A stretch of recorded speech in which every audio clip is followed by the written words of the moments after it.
Olá, amigos do canal Estudos Espíritas por Angélica e Ricardo. Sejam todos bem-vindos a mais um estudo desta semana. E vamos pedir ao Pai que harmonize o nosso ambiente para que possamos transmitir a lição de hoje com harmonia, compreensão e muita paz. E como de costume, vamos fechar os nossos olhos da carne e orarmos, elevando os nossos olhos do Espírito aos céus, a oração que Jesus nos ensinou. Pai nosso que estás nos céus, santificado seja o vosso nome. Venha a nós o vosso reino, e seja feita a vossa vontade, assim na terra como nos céus. E o pão nosso de cada dia nos dai hoje. Perdoa as nossas ofensas, assim como nós perdoamos a quem nos tem ofendido. E não nos deixeis cair em tentação, mas livra-nos de todos os males, que assim seja, graças a Deus. O Mestre conta essas parábolas em um momento muito apropriado. Os discípulos, vendo frustrados seus sonhos de que o grande reino de Davi fosse restaurado, estavam um tanto desanimados. Mas Jesus, com maestria, discorre sobre essas lindas parábolas que encerram o ânimo contagiante daqueles que encontram e compreendem o valor e o poder libertador do Evangelho de Jesus. Vamos então ao texto. Também o reino dos céus é semelhante a um tesouro escondido num campo que um homem achou e escondeu. E pelo gozo dele vai e vende tudo que tem e compra daquele campo. Isso está em Mateus capítulo 13, versículo 44.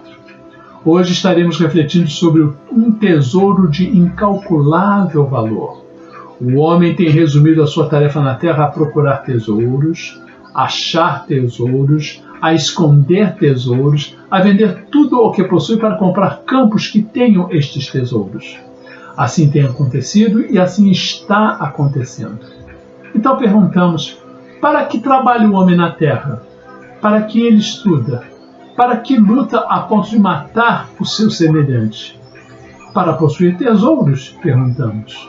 O reino dos céus é um tesouro oculto ao mundo, porque os grandes, os nobres, os guias e os chefes de seitas religiosas não querem fazê-lo aparecer à humanidade. Mas graças à revolução, aos ensinos dos Espíritas e aos Espíritos do Senhor, hoje é muito fácil ao homem achar este tesouro. Mais difícil lhe pode ser vender o que tem e comprar este campo. Isto é, desembaraçar-se das suas velhas crenças, do egoísmo, do preconceito, do amor aos bens terrestres para possuir os bens celestes. Materializado como está, o homem prefere sempre os bens aparentes e perecíveis, porque os considera positivos. Os bens reais e imperecíveis, ele os julga abstratos. A parábola do tesouro escondido, de extraordinária beleza e simplicidade, aplica-se aos espíritos que já possuem desenvolvida a capacidade de discernimento relativa às suas reais necessidades para a edificação de uma vida feliz. Graças aos ensinos espíritas e aos Espíritos do Senhor, hoje, como nós já dissemos, é muito fácil achar esse tesouro. Mais difícil lhe pode ser vender o que tem, como também falamos, isto é, desembaraçar-se das suas crenças. Materializado como está, o homem prefere sempre os bens aparentes e perecíveis. Ela é significativa e digna de meditação. O homem terreno morre e fica sem os seus bens. O homem espiritual permanece para a vida eterna e o tesouro do céu que ele adquiriu é de sua posse permanente. A expressão reino dos céus, citada no texto evangélico, não se refere a um lugar específico, situado num plano físico ou no espiritual. De acordo com o entendimento espírita, indica o estado da alma ou de plenitude espiritual. Afirma Jesus que o reino de Deus não vem com aparência exterior. É sempre ruinosa a preocupação por demonstrar pompas e numerosos e vaidosamente várias pessoas nos grupos de fé a têm. Expressões transitórias de poder humano não atestam o reino de Deus. A realização divina começará do íntimo das criaturas, constituindo gloriosa luz no templo interno. Não surge a comum apreciação porque a maioria dos homens transitam semicegos através do túnel da carne, sepultando os erros do passado culposo. A parábola informa que o tesouro que o homem encontrou no campo causou-lhe imensa felicidade, tão pura e verdadeira que ele correu e vendeu tudo o que ele possuía a fim de adquirir aquele campo, não é verdade? Já cabe então a nossa primeira reflexão. Você já se perguntou quem não gostaria de encontrar um tesouro de grande valor? Não é verdade? Na história da humanidade, não foram poucos os que encontraram algo de muito valor e mudaram a rota de suas vidas. Grandes batalhas foram travadas e reinos inteiros lutaram por um pedaço de terra, por mananciais de água e até mesmo por um campo fértil. Mas, na realidade, qual o valor que nós damos ao reino dos céus? Não encontramos em nenhum outro evangelho, a não ser o de Mateus, esta parábola. Podemos dizer que o autor está fazendo um contraste entre a forte rejeição ao Cristo e o valor que deve ser dado ao reino de Deus. Seus princípios são eternos, e aqueles que o aceitarem receberão o governo e a supremacia de Deus em suas vidas. Essa transformação alcançará e abençoará as pessoas em sua volta no seu tempo atual e terá efeitos para toda a eternidade. Nossas gerações serão transformadas se estivermos dispostos a entregar tudo o que temos para fazer parte desse reino.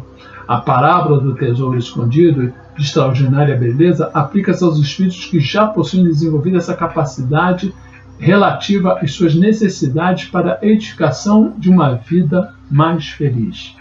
E graças aos ensinos dos espíritos, hoje é fácil, como dissemos, achar esse tesouro. Nos dias de Cristo era comum, especialmente por causa de guerras, as pessoas enterrarem seus tesouros familiares e pessoais. Durante muitos anos, antes de haverem cofres ou bancos, pessoas ocultavam seus bens de valor inestimável na terra, principalmente em tempos da instabilidade. Como já disse, enterrar itens de valor não era uma prática incomum. Se um indivíduo ou uma família enterrasse seus pertences e morresse sem que os outros soubessem da localização deste tesouro, este passaria a ser de posse de quem o encontrasse, não é verdade? Jesus não entrou na avaliação moral deste homem por não ter revelado ao dono do campo a existência de algo valioso em sua propriedade. Segundo os escritos rabínicos sobre o tema, o fato de ele ter encontrado o tesouro o tornava o seu legítimo dono. Comprar aquela terra aumentava a sua garantia de que ninguém disputaria esta sua nova posse. Mais difícil lhe pode ser vender o que tem e comprar o campo, na verdade, isto é, desembaraçar-se de suas velhas crenças. Materializado como está, o homem prefere sempre os bens aparentes, como já dissemos. Ela não esclarece quem enterrou o tesouro. O problema dessa prática é que muitas vezes o chefe da família não contava a ninguém onde havia enterrado este tesouro. Logo, quando um proprietário morria, a localização permanecia em segredo eterno. Nesta parábola, o caso parece ser esse, não é verdade? Também não sabemos a identidade do homem que encontrou o tesouro. O homem poderia ser um empregado ou mesmo um arrendatário do campo. Sabemos apenas que ele estava cavando no campo, o que significa que ele tinha direito para tal coisa. A parábola também mostra de forma implícita o fator surpresa, isto é, seja qual fosse o motivo que levar o homem a cavar aquele campo, certamente ele não o fazia em busca de um tesouro, não é verdade? Foi algo inesperado. Mostra também a parábola a honestidade daquele homem que, ao invés de fugir com o tesouro encontrado, o enterrou novamente a fim de adquirir legalmente o direito sobre ele ao comprar o campo. E para adquirir o campo, o homem precisou vender tudo o que tinha, mas ele não se importou com isso, pois a alegria de possuir o tesouro era muito maior. Pelo fato de o campo estar à venda, isso também nos leva a concluir que não havia sido o atual proprietário que enterrou tal tesouro, porque senão ele não venderia, é óbvio. Tendo o apóstolo Paulo como exemplo, ele descobriu o tesouro inesperadamente, foi a caminho de Damasco, indo então perseguir os cristãos, pois ele pensou que era a coisa certa a fazer.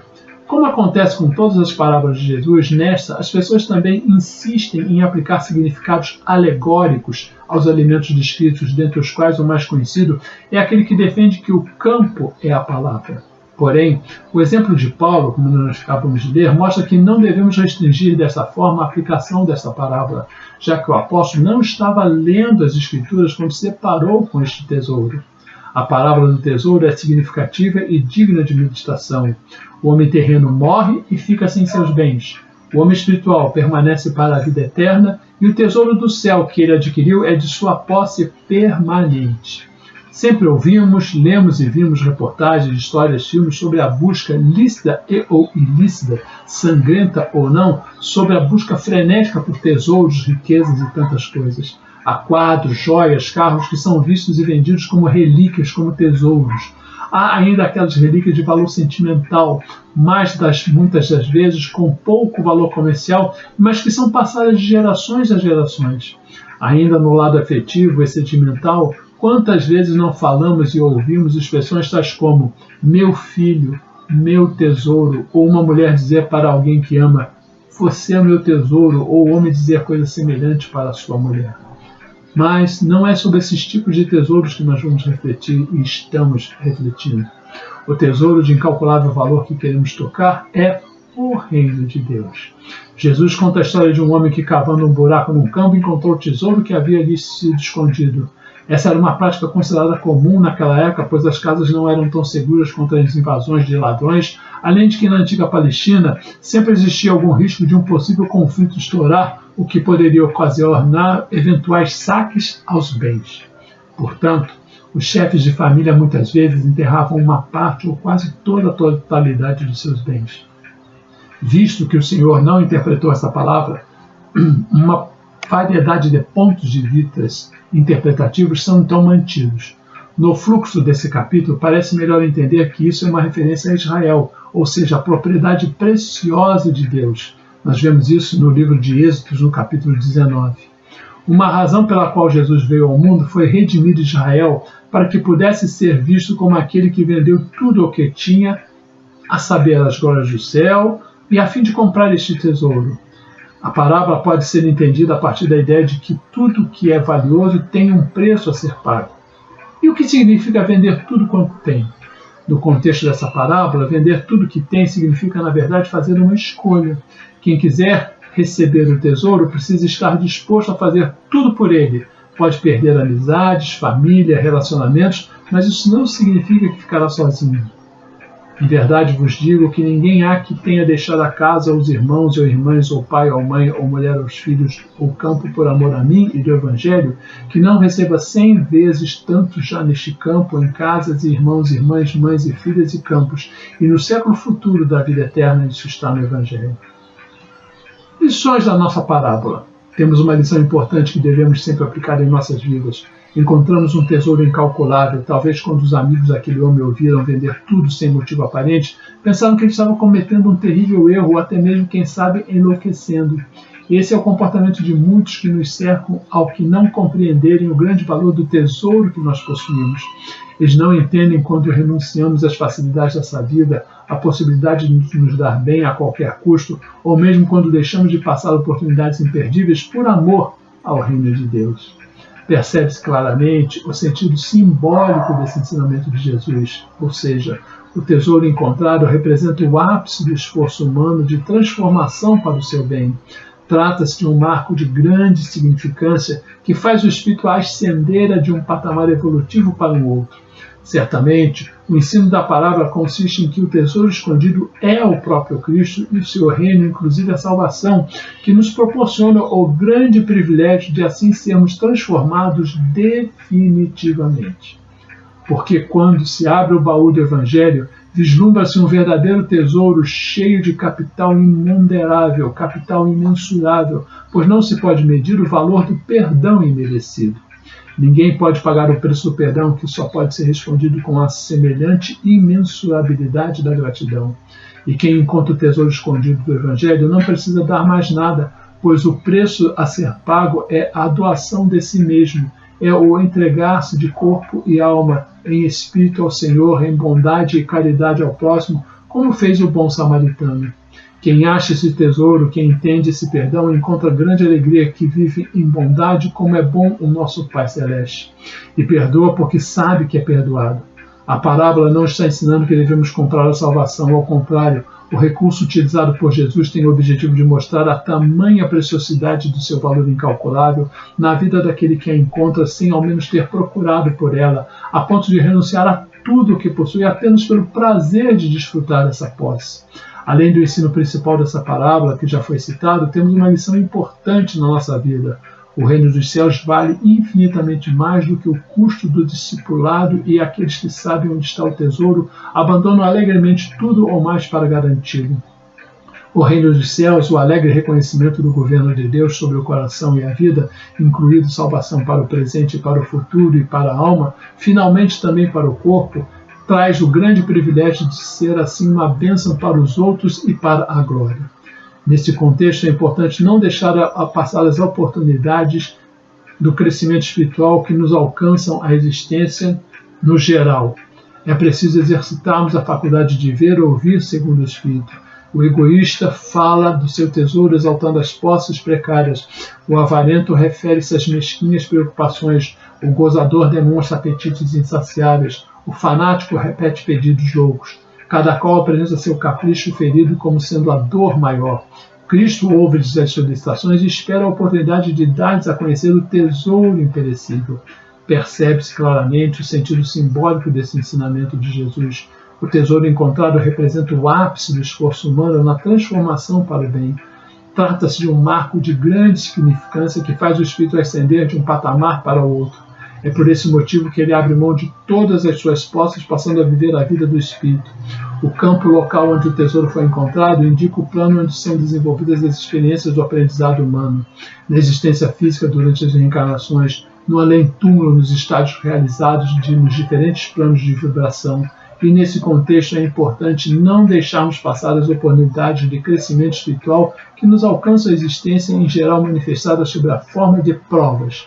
Mesmo quando não se está procurando ativamente por ele, mas tropeçando nele, o valor é reconhecido imediatamente por alguns dispostos a pagar o preço que for necessário. Então, qual é o valor desse reino?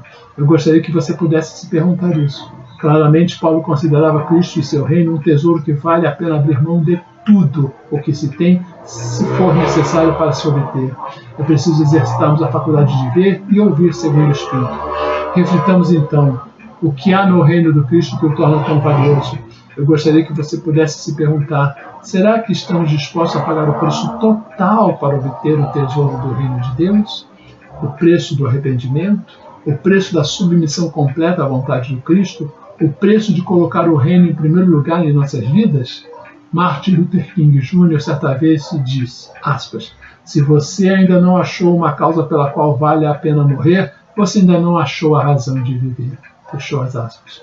Nossa resposta ao Evangelho e como vivemos nossas vidas como cristãos demonstra a nossa verdadeira estimativa do tesouro do reino dos céus. O que Jesus está dizendo aqui é que o reino de Deus é um tesouro verdadeiro, pois ele é muito mais valioso do que qualquer coisa nesse mundo. E sabe por quê? Porque o reino é de Deus. Simples assim. Como disse o poeta, I have a dream. Sim, nós temos algo maior, infinitamente maior, pelo qual podemos sonhar, lutar, investir e dedicar toda a nossa vida. Jesus não está dizendo que você deve sair e vender tudo o que possui. Ele está dizendo que você deveria estar disposto, que nada se compara ao valor da nossa vida que o Rei quer dar a você. Você não deve amar nada nem ninguém mais do que você ama o Rei, ou seja, o próprio Deus.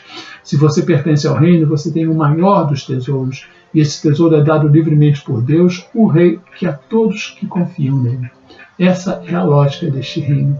Quem estiver disposto a abrir mão de tudo que tem, de tudo que possui, todos os seus bens e talentos, de toda a sua inteligência, e até mesmo quem estiver disposto a abrir mão da sua própria vida por causa do reino de Deus, este sim vai alcançar a verdadeira vida eterna. Foi Jesus que nos disse, quem acha que a sua vida perderá e quem a perde sua vida por minha causa, a encontrará. Evangelho de Mateus. Temos aí o nosso maior tesouro. Agora, vamos fechar novamente os nossos olhos e agradecer. Agradecer ao Pai um momento de reflexão e aprendizado. Agradecer essa oportunidade superior que nos ajuda a apoiar sempre, graças a essa espiritualidade. E vamos pedir uma harmonização para os ambientes de dor e sofrimento, como os hospitais e lá os profissionais da saúde que estão enfrentando frente a frente toda esta pandemia. Pedimos uma harmonização aos asilos, creches, albergues e presídios, e também aos dirigentes das nações para que possam tomar decisões boas, aos desabrigados que moram nas ruas e a todos que necessitam uma harmonização. Pedimos também uma harmonização para o nosso ser interior e uma outra para onde ela se fizer necessária, graças a Deus. Se você gostou, clique na mãozinha de positivo em todas as aulas que assistires. Se ainda não se inscreveu, se inscreva no nosso canal, faça críticas e comentários e sempre que possível indique este nosso canal aos seus amigos. E toda semana pela manhã você receberá uma nova postagem. Fiquem com Deus, muito obrigado, que assim seja. Amém.